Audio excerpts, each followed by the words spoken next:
Assalamualaikum warahmatullahi wabarakatuh. Perkenalkan, nama saya Ahmad Rifansyah, NIM D1A12206 Prodi Agribisnis, Fakultas Pertanian, Universitas Haliluleo, Kendari. Di video kali ini saya akan membahas betapa pentingnya tanah bagi pertanian dan seluruh tanaman yang ada. Menjelaskan peran tanah bagi pertanian, tanah adalah lapisan permukaan bumi yang terdiri dari mineral, bahan organik, air, udara, dan makhluk hidup seperti tanaman dan mikroorganisme.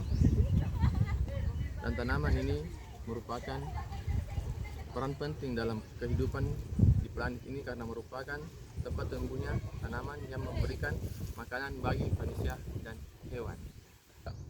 Dan adapun peran tanah dalam pertanian yaitu menyediakan nutrisi. Tanah kaya akan berbagai unsur hara seperti nitrogen, fosfor, dan kalium yang esensial bagi pertumbuhan tanaman. Kedua, penyimpanan air. Tanah menyimpan air yang sangat penting untuk tanaman. Ini berfungsi sebagai bank air alami, memungkinkan tanaman untuk mengambil air saat dibutuhkan, terutama pada saat kekeringan. Ketiga, tempat akar berkembang. Akar tanaman tumbuh dalam tanah dan kesehatan akar sangat penting. Keempat, aerasi dan drainase.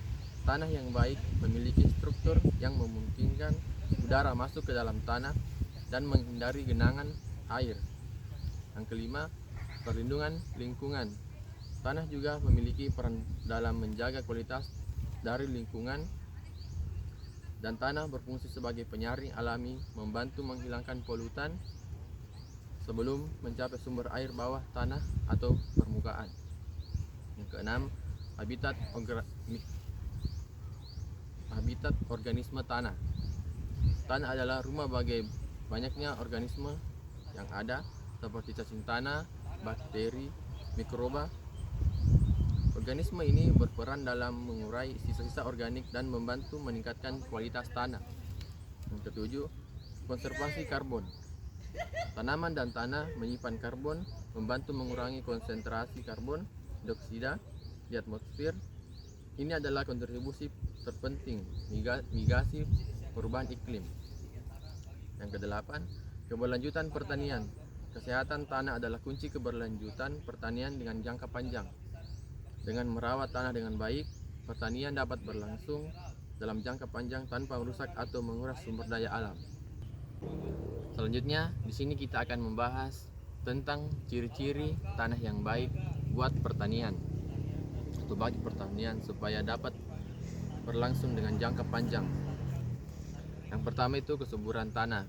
Kesuburan tanah tersebut kaya akan nutrisi seperti nitrogen, fosfor, kalium, dan unsur hara yang lain yang mendukung pertumbuhan tanaman agar sehat dan baik. Yang kedua, struktur tanah yang baik. Tanah harus memiliki struktur yang baik yang mencakup butiran tanah yang berukuran sedang sehingga memungkinkan aerasi dan drainase yang baik. Ketiga, kandungan organik yang cukup. Tanah yang baik memiliki kandungan bahan organik yang cukup tinggi yang meningkatkan kesuburan tanah dan retensi air. Selanjutnya, pH yang sesuai. pH tanah yang ideal bervariasi tergantung pada jenis tanaman yang ditanam, tetapi umumnya harus berada dalam kisaran yang mendukung pertumbuhan tanaman tertentu. Yang kelima, kandungan air yang seimbang. Tanah yang baik memiliki kapasitas untuk menyimpan dan melepaskan air dengan seimbang, sehingga tanaman tidak mengalami kekeringan atau genangan air. Selanjutnya, bebas dari polusi. Tanah harus bebas dari kontaminan berbahaya yang dapat meracuni tanaman, sehingga melambatkan proses pertumbuhan tanaman tersebut. Dan terakhir, kemampuan tidak padat. Tanah yang terlalu padat memungkinkan akar tanaman menembus tanah dengan mudah. Dan itulah dia beberapa ciri-ciri tanah yang baik bagi pertanian. Dan ini adalah saya akan memberikan contoh salah satu tanaman yang membutuhkan tanah untuk hidup. Sini guys. Di sini ada salah satu contoh tanaman yang sangat membutuhkan tanah untuk hidup, yaitu salah satunya adalah daun bawang. Ini daun bawang sangat membutuhkan tanah untuk hidup, karena tanpa tanah dia tidak akan hidup. Sekian dari pembahasan yang saya berikan. Wabillahi taufiq wal hidayah. Wassalamualaikum warahmatullahi wabarakatuh.